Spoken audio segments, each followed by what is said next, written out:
இங்க இருக்கிற காரணீஸ்வரர் கோயில் இருக்கிறது. இந்த காரணீஸ்வரர் கோயிலை வணங்குகிற சிவபெருமானை வணங்குகிற பெருமக்களுக்கு ஆசி மாதம் ஒரு புனிதமான மாதமாக தோன்றும். இங்க பல இஸ்லாம் பெருமக்கள் வந்திருக்கலாம், உங்களுக்கு ரம்ஜான் மாதம் ஒரு புனிதமான மாதமாக தோன்றும். இங்க கிறிஸ்துவ பெருமக்கள் வந்திருக்கலாம், உங்களுக்கு இயேசுபிரான் பிறந்த மாதம் ஒரு புனிதமான மாதமாக இருக்கும். இயக்கத்தில் இருக்கிற தொண்டருக்கு பேரறிஞர் அண்ணாவின் பிறந்த நாள், நம்முடைய கழகம் பிறந்த நாள், தந்தை பெரியார் பிறந்த நாள், இந்த மூன்றும் உள்ளடக்கிய செப்டம்பர் மாதம் ஒரு புனிதமான மாதம். அதே போல முத்தமிழறிஞர் டாக்டர் கலைஞர் அவர்கள் பிறந்த மாதம் ஜூன் மாதம் ஒரு புனிதமான மாதம். வணக்கத்துக்குரிய தமிழ்நாட்டின் முதலமைச்சர் அண்ணன் தளபதி அவர்கள் பிறந்த மாதம் ஒரு புனிதமான மாதம். இது எல்லாவற்றையும் கலந்து இந்த தமிழகத்தை, நம் கழகத்தை இன்னொரு 50 ஆண்டு காலம் வழிநடத்தக்கூடிய எங்க இளம் தலைவர் பிறந்த இந்த நவம்பர் மாதம் எங்களை போல லட்சக்கணக்கான இளைஞர்களுக்கு புனிதமான மேதத்தில் இந்த தேரடியிலே வைத்து எங்களுக்கு பேச வாய்ப்பு தந்த மாவட்ட கழகத்துக்கு முதலில் நன்றி தெரிவித்துக் கொள்கிறோம். எல்லோருக்கும் ஒரு தலைப்புகளை இந்த 4 பேச்சாளருக்கு வழங்கியிருக்கிறார்கள். நாமக்கல் மோகநிதி அவர்களுக்கு தனித்துவம் படைத்த இளைஞர் நலன், செங்கல்பட்டு சிவரஞ்சனிக்கு மருத்துவம் படைக்கும் மருத்துவத்துறை, சாதனை படைக்கிற கல்வித்துறை என்று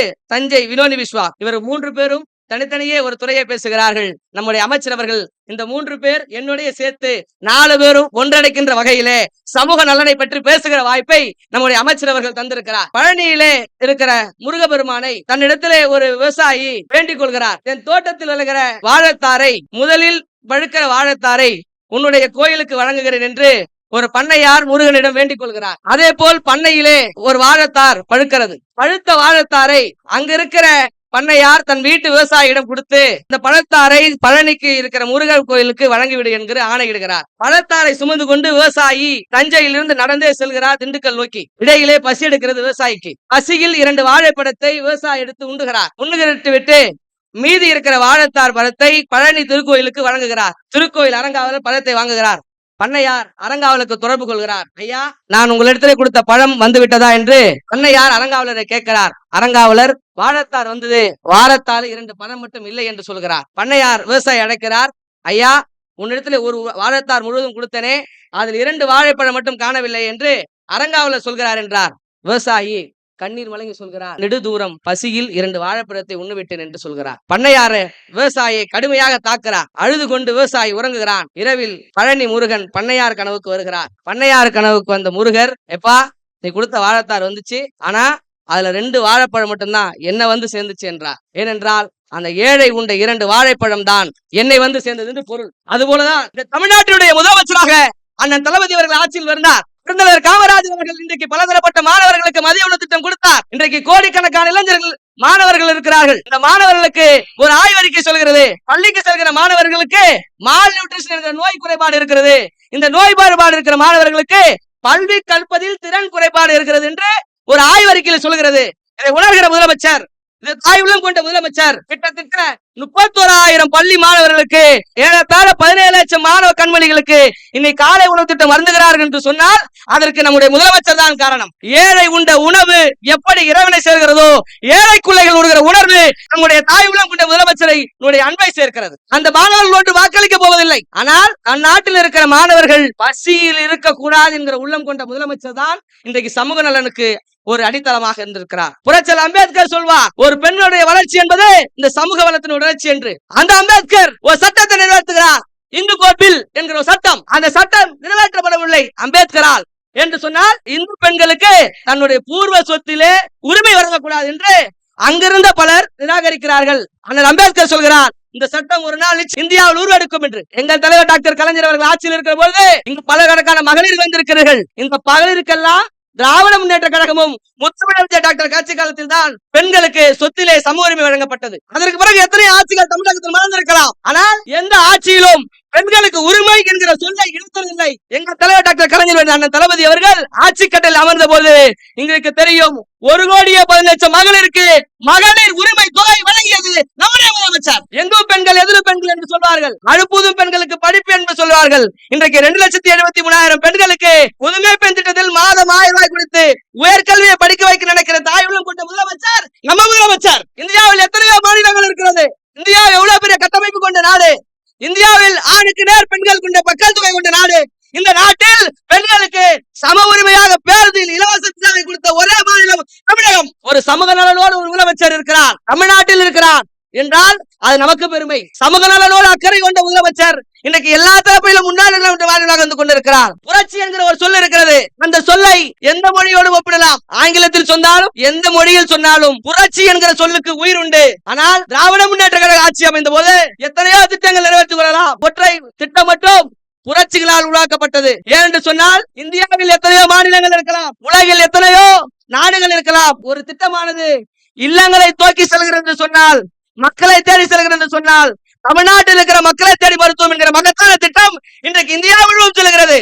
ஒற்றை சொல் என்பது புரட்சி என்பது எங்கிருந்து துறகிறது என்று சொன்னால், தமிழ்நாட்டில் 12,000க்கும் மேற்பட்ட குடிசைகள் இருக்கிறது, பெருநகரங்கள் இருக்கிறது, மாநகராட்சி இருக்கிறது, சேரிகள் இருக்கிறது, மேடுகள் இருக்கிறது, எது வேணாலும் இருக்கலாம். ஆனால் தமிழ்நாட்டு மக்களுக்கு மருத்துவம் தேவை என்கிற நிலையை உருவாக்குகின்ற வகையில் மகத்தான அமைச்சருடைய வழிகாட்டுதல் பேரில் இன்றைக்கு எல்லா நிலைகளும் மருத்துவத்தை உருவாக்குகிறது. இதுதான் திராவிட மாடல், இதுதான் சமூக நலன். இப்படி எல்லா துறையிலும் உள்ளடக்கிய வளர்ச்சியை உருவாக்குறது நம்முடைய திராவிட முன்னேற்ற கழகம். கொரோனா என்கிற பெருந்தொற்று நேரம் எத்தனையோ மாநிலத்தில் அமைச்சர்கள் இருக்கிறார்கள், எத்தனையோ மாநிலத்தில் முதலமைச்சர்கள் இருக்கிறார்கள். ஆனால் எந்த முதலமைச்சரும் கொரோனா பாதிக்கப்பட்ட மக்களை நேரில் சந்தித்ததில்லை. ஒரு சமூக நலனோடு உள்ள அமைச்சர், சமூக நலனோடு கொண்ட முதலமைச்சர் மட்டும்தான் நம்முடைய முதலமைச்சர். இன்றைக்கு கொரோனா என்கிற பெருந்தொற்று நேரத்தில் பாதிக்கப்பட்ட மக்களிடம் நேரில் சென்று நலம் விசாரித்தார். நம்முடைய முதலமைச்சர் அவர்கள் ஒரு சீரிய சிந்தனையோடு ஒரு ஆட்சி நடத்தி கொண்டிருக்கிறார். ஆளுக்கு அழுகாத குழந்தை, படிப்புக்கு ஏங்காத மாணவன், வேலைக்கு ஏங்காத இளைஞர். திராவிட முன்னேற்ற கழகம் ஆட்சி அமைக்கிறது. ஆட்சி அமைக்கும் போது நம்முடைய முதலமைச்சர் அவர்கள் 4 லிட்டர் 3 ரூபாய் குறைக்கிறார். வேலைக்கு ஏங்காத மாணவன் இன்றைக்கு ஒரு ஆய்வறிக்கை சொல்கிறது, தமிழகத்தில் 14வது இடத்தில் இருந்த தொழில் வளர்ச்சி இன்றைக்கு 3வது இடத்துக்கு முன்னேறி இருக்கிறது சொன்னால் நம்ம திராவிட மாடல். படிப்புக்கு ஏங்காத மாணவன் இந்தியாவில் எந்த மாநிலத்து முதலமைச்சருக்கும் சிந்தாத ஒரு மகத்தான திட்டம் நான் முதல்வன் திட்டம். ஒரு மகத்தான திட்டத்தை சிந்திப்பது மட்டுமல்ல, அதை செயல்படுத்துவதும் சமூக நலனோடு அக்கறை கொள்வதும் நமது முதலமைச்சர். கொரோனா என்கிற பெருந்தொற்று நேரம் இங்க இருக்கிற மாணவர்களுக்கு கல்வியினுடைய தலைபாடில் இடம்பெறக்கூடாது ஒற்றை நோக்கத்துடன் நம்முடைய முதலமைச்சர் அவர்கள் சிந்திக்கிறார். இல்லங்கள் தோறும் கல்வியை கொண்டு சேர்க்கிறார். அது சமூக நலன். இப்படி எல்லா நிலைகளிலும் ஒரு முதலமைச்சர் செயல்பட்டுக் கொண்டிருக்கிறார் என்று சொன்னால் அது நம்முடைய முதலமைச்சர். இந்தியாவில் ஒரு ஆய்வறிக்கை இருக்கிறது. மொத்த உற்பத்தி ஜிடிபியில இந்தியா வளர்ச்சி என்பது 7.28 இருக்கிறது. இன்றைக்கு அந்த வளர்ச்சி என்பது 8.14. இந்தியாவில் இருக்கிற எத்தனை மாநிலத்தை தமிழகத்தை ஒப்பிட முடியாத ஒற்றை நோக்கம், ஒற்றை சொல், அது திராவிட மாடல். நம்முடைய முதலமைச்சர் இன்றைக்கு ஆட்சி நடத்தி கொண்டிருக்கிறார். எந்த மாநிலத்திலும் ஒப்பிட முடியாத சாதனைகளை நிகழ்த்தி கொண்டிருப்பது. இது அண்ணா காலத்திலிருந்து சமூக நீதி பேசிக் கொண்ட மாநிலம். இந்த மாநிலத்தில் எங்களுடைய உணர்ச்சிகளை கட்டுப்படுத்துகிற ஒரு நிலையில் நீட் என்கிற ஒரு கொடிய நோயா இங்கு திரித்து விட்டு எங்களுடைய சகோதரி அனிதாவை இன்றைக்கு நாங்கள் வாழ்ந்திருக்கிறோம். அனிதாவை தொடர்ந்து நல்கின்ற மகளிர்கள், சகோதரர்கள், இளைஞர்கள் இறந்திருக்கிறார்கள். ஆனால் தமிழ்நாட்டு சட்டமன்றத்தில் நீட் ரத்து செய்ய வேண்டிய மசோதா நிறைவேற்றப்படுகிறது. அந்த மசோதாவை ஆளுநர் ஏற்றுக்கொள்ள மறுத்துக் கொண்டிருக்கிறார். அந்த மசோதாவை ஆளுநர் ஏற்க மறுக்கிறார். எங்களுடைய முதலமைச்சர், எங்களுடைய சட்டமன்றம், எங்களுடைய இடத்தில் ஏற்றுக்கொள்ள இருக்கிற சட்டம் நிறைவேற்றப்படாமல் ஒப்புதல் இல்லாமல் கிடைக்கிறது. அதே போல் இந்த மாநிலத்தில் 2150 கோடிக்கான நிதி ஒதுக்க வேண்டிய ஒன்றிய அரசு கல்வி கல்லூரிக்கான நிதியை ஒதுக்கவில்லை. நம்முடைய பள்ளிக்கல்வித்துறை அமைச்சர் அவர்கள் ஒன்றிய அமைச்சரை நேரில் சந்திக்கிறார். எங்கள் மாநிலத்துக்கு வழங்க வேண்டிய நிதியை வழங்குங்கள் என்று கேட்கிறார். அவர்கள் சொல்கிறார்கள், நாங்கள் ஏற்றுக்கொண்ட புதிய கல்விகளை நீங்க ஏற்கவில்லை, அதனால் நிதி வழங்கப்படவில்லை என்று. உங்களை முதலமைச்சர் சொல்கிறார், எங்கள் நாட்டில் இருக்கிற பணம் இருக்கிறது, நீ நிதி தரவில்லை என்றாலும் பரவாயில்லை, நாங்கள் வைத்து நடத்திக் கொள்கிறோம் என்று அவர் என்று சொல்லுகிறார். இன்றைக்கு நீட் என்கிற மசோதாவாக இருந்தாலும் சரி, தமிழ்நாட்டு மக்களுடைய உரிமைகளாக இருந்தாலும் சரி, ஆளுநர் தொடர்ந்து நிராகரிப்பது காரணம் என்ன? ஆளுநர் என்பவர் யார்? கவர்னர் என்பவர் யார்? The guardian of the constitution. The constitution பாதுகாக்க வேண்டிய ஆளுநர், இந்த சட்டத்தை பாதுகாக்க வேண்டிய ஆளுநர் எங்கள் உணர்வுகளை கட்டுப்படுத்திக் கொண்டிருக்கிறார்.